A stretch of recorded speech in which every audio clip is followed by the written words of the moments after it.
जय हिंद दोस्तों, आप सभी को रिपब्लिक डे गणतंत्र दिवस की ढेर सारी शुभकामनाएं।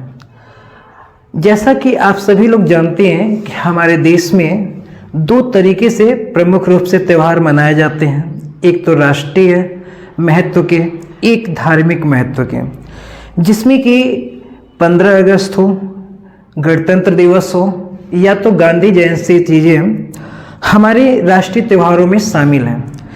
कहने का आशय केवल ये है कि आने वाले समय में आज हम सभी लोग गणतंत्र दिवस मनाने जा रहे हैं और पिछले लगभग 75 वर्षों से मनाते हुए आ रहे हैं। लेकिन जब आज के समय में कुछ बच्चों को देखा जाता है और उनसे जब बातचीत की जाती है तो ऐसा एहसास होता है कि शायद आज का गणतंत्र दिवस कहीं ना कहीं डांस, गाने, प्रोग्राम और अनेक तरीके से कह सकते इंटरटेनमेंट जैसी चीज़ों से होकर के गुजर रहा है। और कभी कभी तो ऐसा एहसास होता है कि कहीं आने वाले कुछ वर्षों के पश्चात ऐसा न लगे बच्चों को कि हम कभी आज़ाद हुए भी हैं। ऐसा भी हो सकता है उन्हें लगे कि हम कभी गुलाम हुए ही नहीं थे। वो सब बातें एक अलग हैं, लेकिन सतही स्तर पे ज्ञान हम सभी के पास है, लेकिन उसकी वास्तविकता क्या है अगर हम समझ लें तो सारी चीज़ों को बताना और समझना काफ़ी आसान हो जाता है। आज की इस क्लास में हम एक समझने की कोशिश करेंगे। यहाँ पे एक पढ़ाने का कार्यक्रम नहीं हो रहा है, जो कि क्लासेज में कभी कभी होती ही है, लेकिन आज के माध्यम से इस वीडियो के थ्रू जितने भी लोग जुड़ेंगे, चाहे वो बड़े हों, चाहे बूढ़े हों, चाहे बच्चे हों, चाहे हमारे फ्रेंड्स ही क्यों ना हों, हमें उम्मीद है कि इस 20 मिनट 25 मिनट की क्लास के बाद गणतंत्र दिवस को लेकर के जो आपकी समझ है, जो सतही स्तर पे है, शायद एक गंभीरता के साथ, तार्किकता के साथ अपनी बातों को आप रख सकें। कहते हैं कि किसी पेड़ की ऊंचाई कितना ऊंचाई तक जाएगा वह निर्भर करता है कि उसकी जड़ें कितनी गहराई तक हैं। ठीक इसी तरीके से एक अनपढ़ व्यक्ति और एक पढ़े लिखे व्यक्ति में प्रमुख रूप से यही अंतर होता है कि अनपढ़ व्यक्ति जो पढ़ा लिखा नहीं होता वह अपनी बात को रखने के लिए बहस करता है, लेकिन एक पढ़ा हुआ लिखा व्यक्ति बहस की जगह तार्किकता को महत्व देता है, तार्किक स्तर पे अपनी बात को रखता है। तो आइए इस सारी चीज़ों को समझते हैं और हमें आशा है कि आप इसके बाद जहाँ भी अपनी बातों को रखेंगे तो शायद इतिहास के कुछ परिदृश्यों को समझते हुए हम भी जानेंगे कि हमारी स्वतंत्रता, हमारी गणतंत्रता, हमारे इंडिपेंडेंट की जो रास्ते रहे हैं वह कितनी गहराई से होकर के हम लोग यहाँ तक पहुँचे हुए हैं। तो आज के में थोड़ी सी चर्चा जहाँ तक संभव है वहाँ तक होगी। भारत में प्रमुख रूप से 3 तारीखों का बड़ा महत्वपूर्ण योगदान है जिसे हम लोग देखते हैं। पहला 15 अगस्त, दूसरा 26 नवंबर, थर्ड 26 जनवरी। अब इसकी बात करते क्यों हैं कि सामान्य तौर पे हम ये कहते हैं क्या, 15 अगस्त को हम स्वतंत्रता दिवस मनाते हैं, या तो इसका एक नाम और आप दे सकते हैं या तो देते हैं इंडिपेंडेंट डे। दूसरा 26 नवंबर, इसको हम लोग संविधान दिवस के रूप में मनाते हैं। और हाल ही में संविधान के 75 वर्ष पूरे होने के बाद संविधान पे चर्चा भी चल रही थी संसद भवन में, आप देखेंगे तो काफ़ी लंबी बहस चली, और इसे कॉन्स्टिट्यूशन डे इंग्लिश में कह सकते हैं। सेकेंड 26 जनवरी, इसे आप गणतंत्र दिवस या तो आप रिपब्लिक डे के रूप में एक्सेप्ट करते हैं। सही है, अच्छी बात है। लेकिन इस तीनों को मनाते कब है, अभी फिलहाल में आप इस चीज़ को समझ जाइए, फिर बाद में धीरे धीरे करके इसका महत्व क्यों है, क्यों मनाते हैं, ये आप आसानी से जान जाएंगे। तो देखिए, अगर कोई आपसे पूछे क्या है तो आपको पता ही है कि इंडिपेंडेंस डे कब मनाया जाता है भाई, 15 अगस्त को। क्यों मनाया जाता है, क्योंकि इस दिन कहते हैं 1947 में हमारा देश आज़ाद हुआ था। सही है। 26 नवंबर 1949 को हमारा संविधान बन के तैयार हुआ था, इस चीज़ को आप जानते हैं। दूसरी बात अगर हम बात करें 26 जनवरी गणतंत्र दिवस यानी 1950 को आपका संविधान क्या हुआ था, लागू हुआ था। इस चीज़ को आप जानते हैं, ठीक है। तो इसको समझने से पहले 4 चीज़ों को और समझते हैं, उसके बाद कुछ स्तर तक हम लोग की बातें क्लियर होंगी। देखिए, पहला जिसको हम कह सकते हैं कॉलोनी, या तो इसी को उपनिवेश कहते हैं। सेकंड आप कह सकते हैं प्रोटेक्टोरेट, जिसको हम लोग कह सकते हैं प्रोटेक्शन देते हैं। और थर्ड वर्ड की बात कह सकते हैं डोमिनियन। और फोर्थ सॉवरेन स्टेट। ये 4 वर्ड है, इस चारों को अगर हम समझें तो काफ़ी चीज़ों को समझ पाएंगे। तो आइए समझते हैं। जैसे कि मुख्य रूप से हमने 4 वर्ड्स आपके सामने लिखे हुए हैं, कॉलोनी जिसे उपनिवेश कहते हैं, प्रोटेक्टेड, और थर्ड है डोमिनियन, और क्या है सॉवरेन स्टेट। अब सच आपको बताएं, हमारे देश 15 अगस्त 1947 से पहले ब्रिटेन की कॉलोनी थी, ब्रिटेन की कॉलोनी थी। अगर उसके बाद प्रोटेक्ट हमारा देश कभी नहीं रहा, फिर डोमिनियन, फिर सॉवरेन स्टेट, यहाँ से लेकर के यहाँ तक का सफ़र, यही हमें आज की क्लास में समझने की आवश्यकता है। और सच बताएं, हमारे देश ने यहाँ से लेकर के वहाँ तक का सफ़र किया। इसी में हम 15 अगस्त को बात करें, 26 नवंबर की बात करें, 26 जनवरी की बात करें, सारा इंपॉर्टेंट रोल निभाता है, ठीक है। समझते हैं इस चारों वर्ड के मतलब को, ताकि सारी चीज़ें आगे समझना धीरे धीरे आसान हो जाएगा। सारी कॉन्सेप्ट को उम्मीद है आप लास्ट तक समझेंगे, और इसको समझने के बाद आपको जरूर इस बात का महसूस होगा कि नहीं, आप पहले से काफ़ी चीज़ों को और अच्छे से समझ पा रहे हैं। देखिए, कॉलोनी क्या होता है, उपनिवेश, या तो इसका एक दूसरा नाम आप दे सकते हैं डिपेंडेंसी। डिपेंडेंसी मतलब किसी पे डिपेंड रहना। 1947 से पहले हमारा देश भारत, इसे ब्रिटेन कहें, यूनाइटेड किंगडम कहें, या तो इंग्लैंड कहें, इसका कॉलोनी था। कॉलोनी में होता क्या है, आइए समझते हैं। 2 स्टेट को लेके, एक स्टेट ले लीजिए S1 और एक स्टेट ले लीजिए S2। स्टेट का मतलब क्या होता है, वैसे तो आप सच बताएं तो इसको आप सही रूप में राजनीति के लैंग्वेज में नहीं समझ पाएंगे, लेकिन अगर बात करें स्टेट का, जो आप राज्य से निकालते हैं उसे सच में कहते हैं प्रांत। लेकिन राजनीतिक विज्ञान की भाषा में राज्य का मतलब देश से होता है।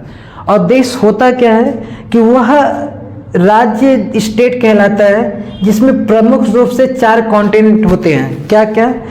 किसी भी स्टेट को होने के लिए वहाँ पे लैंड होना चाहिए, पॉपुलेशन होना चाहिए, गवर्नमेंट होना चाहिए, और सॉवरेनिटी होनी चाहिए। सॉवरेनिटी मीन्स क्या क्या चीज़ें हैं, इसको बाद में कभी बहुत डीप में समझिएगा। सामान्य सी चीज़ है कि अगर कोई भी प्लेस स्टेट है कि नहीं है, देश है या नहीं, वहाँ पे लैंड होना चाहिए। जैसे भारत का जम्मू कश्मीर से लेकर कन्याकुमारी तक, अगर हम बात करें उत्तर पूर्व में अरुणाचल से लेकर के दक्षिण में गुजरात तक, ये पूरा लैंड है। यहाँ पे पॉपुलेशन भी दुनिया की सबसे बड़ी पॉपुलेशन, 140 करोड़ से अधिक पॉपुलेशन है।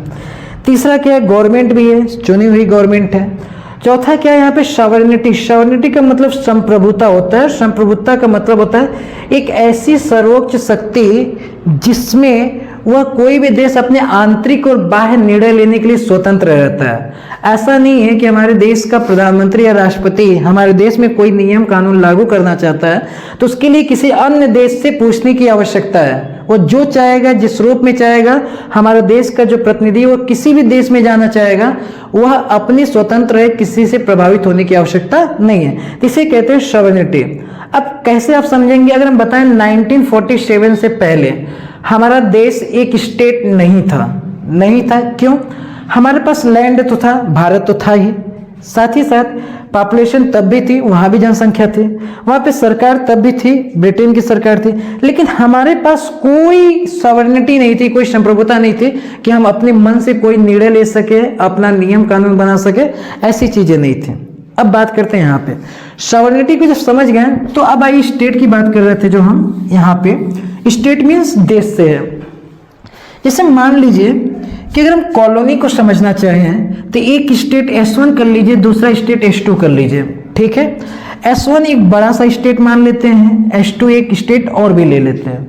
जब एक स्टेट का दूसरे स्टेट पर पूर्ण रूप से नियंत्रण होता है, वहाँ की जो लेजिस्लेटिव असेंबली है, कह सकते हैं वहाँ की जो विधानसभा है, लोकसभा है, जो राजनीति की व्यवस्थाएं हैं, वहाँ पे फॉरेन रिलेशंस हैं, वहाँ की समस्त व्यवस्थाओं पर जब पूर्ण नियंत्रण किसी एक देश का होता है तो दूसरा देश पहले देश की कॉलोनी कहलाता है। तो आप ये समझ सकते हैं कि 1947 से पहले हमारा देश कॉलोनी था, डिपेंडेंसी था किसका? ब्रिटेन का। ठीक, यहाँ तक तो समझ में बात आ गई। अब आते हैं दूसरे की बात करते हैं, प्रोटेक्टरेट। प्रोटेक्ट का मतलब होता है किसी को सहारा देना, प्रोटेक्ट करना, सुरक्षा देना। ठीक, हमारा देश कभी नहीं रहा। इसको एग्जाम्पल के थ्रू समझ सकते हैं। 1975 से पहले जो हमारे देश का एक राज्य है सिक्किम, छोटा सा है, हमें लगता है कि सिक्किम हमारे देश का राज्य है, लेकिन 1975 से पहले सिक्किम एक देश था, देश। और भारत के साथ इसने 1975 में भारत ने इसको प्रोटेक्शन दिया था। प्रोटेक्शन किस रूप में दिया था कि यहाँ के जो विदेशी संबंध है, जैसे फॉरेन रिलेशंस, साथ ही साथ कह सकते हैं यहाँ की जो सुरक्षा है, डिफेंस सिस्टम, इसको देखने की जिम्मेदारी भारत की थी। बाकी वहाँ पे सारा का सारा कार्य किसका होता था? सिक्किम का ही। इसको इस रूप में आप समझिए ना, जैसे आपको बताएं 1946 के एवरेज में तिब्बत एक बहुत बड़ा राज्य हुआ करता था। जब आप इंडिया मैप देखिएगा ऐसे जाता है, ये तिब्बत बहुत बड़ा राज्य था, उसको चाइना ने कब्जा कर लिया। ठीक उसी के नीचे हमारा क्या है? सिक्किम भी इस तरीके का बना हुआ। और इस बात का डर था कि चाइना इसे भी ले सकता है, लेकिन ये अपने आप में देश था और ये चाहता था कि हम इसके अंडर में ना जाएं, और ये चाहता अगर भारत में चले जाएंगे तो भारत अपने में शामिल कर लेगा। तो इसे डर था कि हम जाएं तो जाए कहाँ। तो भारत ने इससे समझौता किया कि कोई बात नहीं, तुम हमसे मत मिलो, लेकिन तो हम तुम्हें कुछ प्रोटेक्शंस देते हैं और तुम्हारे कुछ नियम कानून को हम करेंगे, बाकी तुम स्वतंत्र हो। और वही हुआ कि भारत ने उसको प्रोटेक्शन दिया, और प्रोटेक्शन दो मामलों पर दिया कि जो भारत का विदेशी संबंध होगा वही सिक्किम का भी विदेशी संबंध होगा, जो भारत का सुरक्षा होगा, मतलब जो सिक्किम की सुरक्षा व्यवस्था की जानकारी सारी है किसकी है? भारत की होगी। इतना करने के बाद होता क्या है कि एक वक्त के बाद भारत में सिक्किम शामिल हो जाता है और आज भारत के एक राज्य के रूप में। तो भारत कभी किसी का प्रोटेक्ट नहीं रहा, लेकिन सिक्किम को भारत ने प्रोटेक्शन दिया था। तो एक दूसरी बात ये कह सकते। थर्ड बात आप करते हैं डोमिनियन। डोमिनियन को बहुत ईमानदारी के साथ समझने की आवश्यकता है। और डोमिनियन क्या है?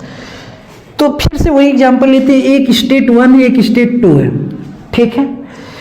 अगर स्टेट 2 अपने आप में पूर्ण रूप से स्वतंत्र है, पूर्ण रूप से स्वतंत्र मतलब क्या कि वो अपना फॉरेन रिलेशन भी बना सकता है, विदेशी संबंध, वो अपनी सेना भी रख सकता है सुरक्षा करने के लिए, उसका सुप्रीम कोर्ट हाई कोर्ट न्यायाधीश भी हो सकता है, उसका पूरे देश में अपना नियम कानून लागू हो सकता है, सब कुछ वो कर सकता है, किसी के अधीन नहीं है। लेकिन बस इस पर इसके अंडर में चलने का, अभी कह सकते हैं कि यह अगर स्टेट 1 का इस पर केवल नाम रहे, नाम कह सकते हैं कि उसका यह अधिपत रहे कि यह इसके अंडर में चलता है, यह इसका एक हिस्सा है, तो उसे डोमिनियन कहते हैं। जैसे कि अगर हम ऐसे कहें कि सिर्फ भारत है, अगर भारत डोमिनियन होता तो भारत में प्रधानमंत्री भी है, राष्ट्रपति भी है, नियम कानून है, सारा कुछ है। लेकिन अगर ये डोमिनियन होता तो भारत का जो भी पूरा साम्राज्य चलता, जो भी सारे नियम कानून चलते, वह ब्रिटेन के अंदर में चलता। भारत का राष्ट्राध्यक्ष ब्रिटेन का राष्ट्राध्यक्ष कहलाता। कहने का मतलब सब कुछ में तो स्वतंत्र रहेगा, लेकिन नाम के लिए शासक कौन रहेगा? अगर यह है तो इसे कहते हैं डोमिनियन। ठीक, तो अब आप ये समझ सकते हैं कि जो कॉलोनी है पूर्ण रूप से अंदर है, लेकिन जो प्रोटेक्ट है थोड़ी सी सुरक्षा दी गई, लेकिन डोमिनियन इसकी तुलना में थोड़ा सा आसान, लेकिन किसके अंडर में है? दूसरे देश के अधीन है। ठीक, तो एक बात ये है, और सच बताएं तो अगर आप इतिहास पढ़ेंगे तो डोमिनियन का बहुत नाम आएगा, और भारत 1947 में डोमिनियन ही बना था। अब आगे बात करते हैं सॉवरेन स्टेट। सॉवरेन स्टेट को फिर से नॉर्मली समझ लेते हैं कि अगर कोई एक स्टेट वन है, स्टेट टू है, और अगर दूसरे स्टेट पूर्ण रूप से स्वतंत्र है, चाहे उसका विदेशी संबंध हो, चाहे वहाँ की सुरक्षा हो, चाहे वहाँ का न्यायाधीश सिस्टम हो, सारी चीज में स्वतंत्र, उसे किसी भी रूप में किसी से कोई भी निर्णय लेने की आवश्यकता नहीं है, और ना ही किसी के अधीन है या तो किसी का अधिपत्य नाम का ही है। तो इसे कहते हैं सॉवरेन स्टेट, इसे कहते हैं संप्रभु राष्ट्र। और सच बताएं 1947 से पहले भारत डिपेंडेंसी था ब्रिटेन का। 1947 से लेकर 1950 तक देश के स्वतंत्रता लागू होने से लेकर के संविधान लागू होने पहले तक भारत एक डोमिनियन था, और डोमिनियन के बाद 1950 में देश संविधान लागू होने के बाद से लेकर आज तक भारत एक सॉवरेन स्टेट है। ये पूरी कहानी है। अब इतना जब जान गए तो एक थोड़ी सी चीज को और भी चर्चा करेंगे, उसके बाद हम लोग शायद किसी स्टेज तक पहुंच जाएंगे अपनी बात को रखने के लिए।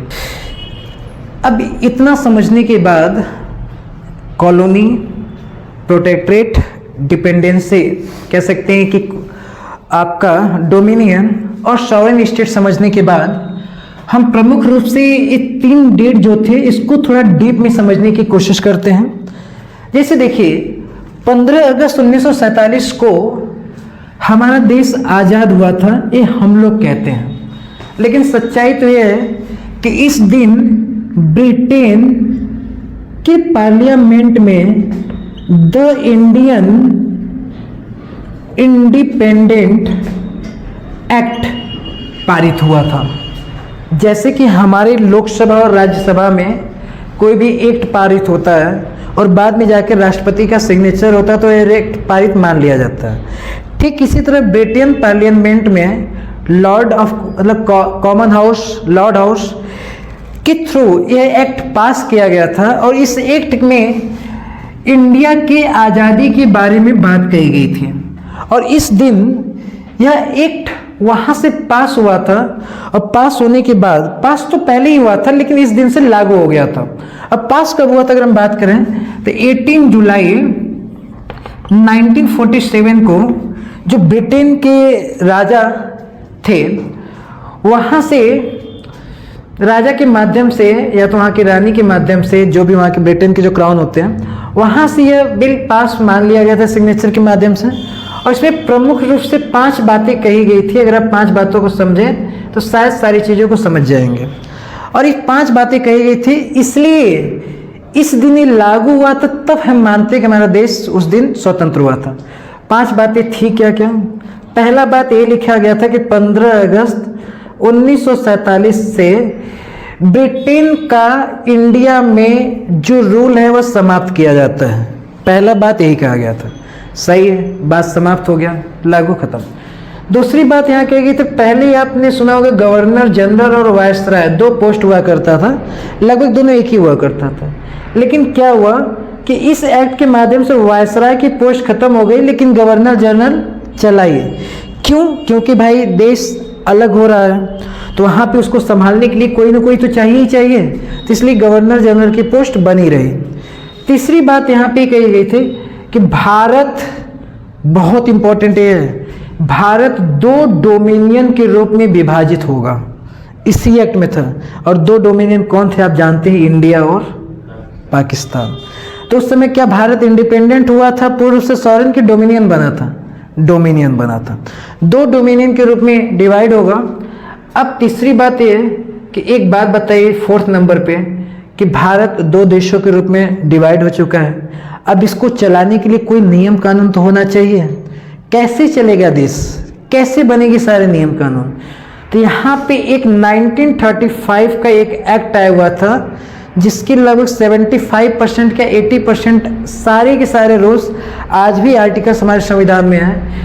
इसके तहत जब तक कि भारत का संविधान नहीं बन जाता तब तक सारे नियम कानून चलाए जाएंगे, यह कहा गया था। और 5वें नंबर पे कहा गया था कि इंडियन कॉन्स्टिट्यूशन असेंबली का गठन होगा, यानी भारतीय संविधान सभा को बनाया जाएगा। ठीक, इस 5 बातें थी, 1 2 3 4 5, ठीक। तो 5 बातों के थ्रू सारी बातें कही गई थी। तो हम कह सकते हैं कि यहाँ पे आप इतनी बात तो समझ जाइए कि हमारा देश, वैसे ब्रिटेन तो 1948 में इंडिया को आज़ाद करना चाहता था, लेकिन कुछ ऐसी परिस्थितियां बनी कि साल भर पहले ही हमारे देश आज़ाद हो गए। और दिक्कत ये थी कि वहाँ पे आपको पता ही होगा कि विश्व युद्ध चल रहा था, द्वितीय विश्व युद्ध चल रहा था। वहाँ पे ब्रिटेन की कहीं ना कहीं हार जैसी संभावनाएं बनी और वहाँ पे 1945 में तो विश्व युद्ध खत्म हुआ, 1946 में स्थिति आई, 47 में उनको आज़ादी मिल गई। तो कहीं ना कहीं सारे वर्ल्ड से रिलेटेड सारे कॉन्सेप्ट हैं। तो यहाँ पे ये बातों को समझ सकते हैं। इतनी बात बस जान लीजिए कि हमारा देश के लिए इंडियन इंडिपेंडेंट एक्ट लागू हुआ जिसमें 5 चीजें कही गई थी, ठीक है। तो शायद इस चीज को जान करके आपको 15 अगस्त को लेकर के अपनी समझ एक सतही स्तर से हट करके थोड़ा सा बेहतरीन ढंग से आप जा सकते हैं। अब दूसरी बात हम करते हैं कि 26 जनवरी 1950 को हमारा देश का संविधान लागू हुआ। लेकिन उससे पहले के थोड़े से कॉन्सेप्ट को अगर आप जान लें तो कह सकते हैं 26 नवंबर 1949 को हमारा संविधान बन के तैयार हो गया।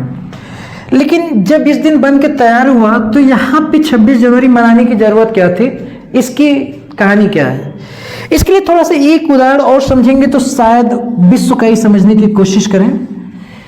1776 अमेरिका के लगभग 13 आपस में स्वतंत्र देश, आपस में एक दूसरे के नहीं जुड़े हुए थे, आपस में स्वतंत्र थे, लेकिन ब्रिटेन की कॉलोनी थी। लगभग 13 देश थे, ब्रिटेन की कॉलोनी थी। अब बताइए वहां पे उनकी भी स्थिति वैसी ही बनी हुई थी। लेकिन इन सभी देशों ने आपसी समझौता के माध्यम से इसी दौरान 4 जुलाई 1776 में ही स्वयं को इंडिपेंडेंट मान लिया कि अब हम अपने आप को पूर्ण स्वतंत्र बनाएंगे। स्वतंत्रता दिवस मनाना शुरू कर दिया। लेकिन उस दिन उनको सच बताए तो आज़ादी मिली नहीं। बात तो एक इसके लगभग 7 साल के बाद 1783 में अमेरिका और ब्रिटेन के द्वारा समझौता हुआ और अमेरिका को स्वतंत्रता मिली, ठीक। तो कहने का मतलब क्या हुआ, और इस कब था, महीना था सितंबर के महीने में, सितंबर 1783 में स्वतंत्रता मिले। तो अब बताइए इनको सितंबर में इंडिपेंडेंट डे मनाना चाहिए। लेकिन बात यह है कि आज भी अमेरिका में 4 जुलाई को ही स्वतंत्रता दिवस मनाया जाता है। भारत में जो महत्व 15 अगस्त का है वही महत्व अमेरिका में 4 जुलाई का है, ठीक है। तो आप इस बात को समझने के अगर प्रयास करें तो हम इनको मिला आज़ादी लगभग सितंबर 1783 में, लेकिन हुआ किसमें, 4 जुलाई 1776 से ही मनाते जा रहे थे और इसी को इन्होंने एक्सेप्ट कर लिया। आइए इधर देखते हैं अपने देश को लेकर के। 26 नवंबर 1949 को हमारा देश, हमारे संविधान बनकर तैयार हो गया, रेडी हो गया। तब सोचा गया लागू करें। अब आप ही बताइए, जब संविधान बनकर तैयार हो ही चुका है तो लागू करने के लिए नवंबर के बाद दिसंबर है, जनवरी है, फिर 1950 आएगा। लागू करने के लिए 2 महीने का वेट क्यों किया गया, लगभग पहले ही लागू कर सकते थे। लेकिन बात ये थी,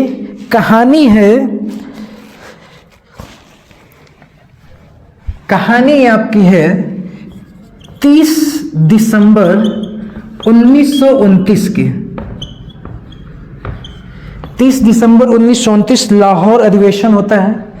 यहाँ पे पंडित जवाहरलाल नेहरू और सुभाष चंद्र बोस जी का आपसी डिस्कशन के बाद एक निर्णय लिया जाता है कि अब हम लोग डोमिनियन नहीं रहेंगे। कई लोग डोमिनियन देने की बात कर ही रहे थे ब्रिटेन वाले, लेकिन इन्होंने कहा नहीं, डोमिनियन नहीं, अब हमको चाहिए पूर्ण स्वराज,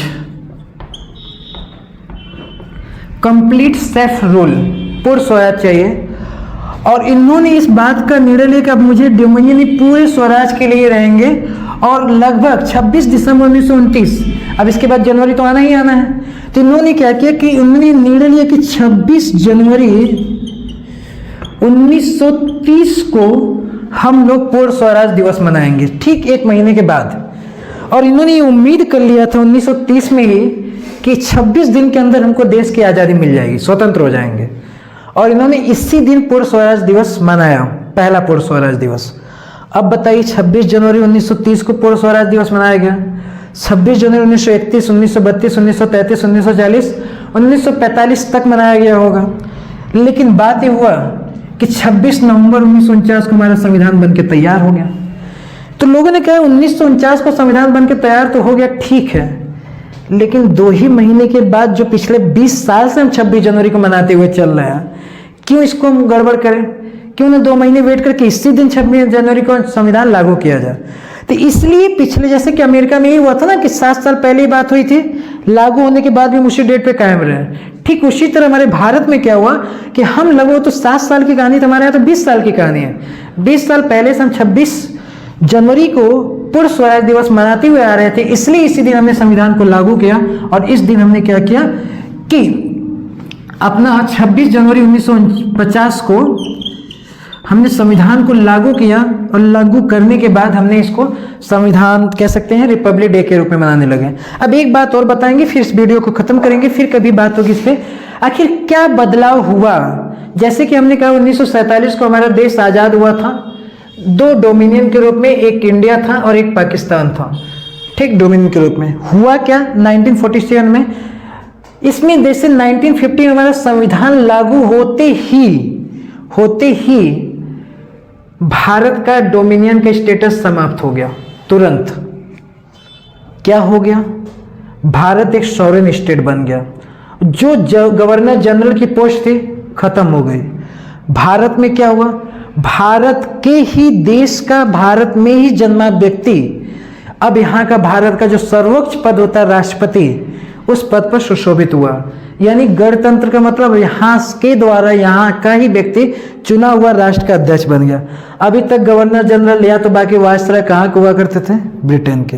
तो कह सकते हैं कि 26 जनवरी संविधान लागू होते ही पहले हमें पूरा सिटीजनशिप का तो इससे पहले ही मिल गया था, 26 नवंबर को ही बनने के दौरान ही बाकी चीज़ें धीरे धीरे हुई। तो इस दिन सबसे महत्वपूर्ण बात हुआ कि हमारे देश में गणतंत्र सच में लागू हुआ, कि हमारा देश का ही व्यक्ति हमारे देश के सर्वोच्च पद पर स्थापित था, और सारे नियम कानून हमारे माध्यम से चलने लगे और सारा देश एक साथ हो गया। तो बेसिकली इतनी बातों को आपको बताने का हमने प्रयास किया। बाकी चीज़ें और भी चर्चा की विषय बनती रहेंगी और चीज़ें बात होती रहेंगी। आज के लिए इतना ही, और उम्मीद करते हैं कि इससे रिलेटेड और भी राजनीतिक विज्ञान हो, इतिहास हो, भूगोल हो, ऐसी जितनी भी सामान्य चीज़ें हैं, हमें लगता है इस प्लेटफॉर्म के माध्यम से आप सभी से बात करते रहेंगे।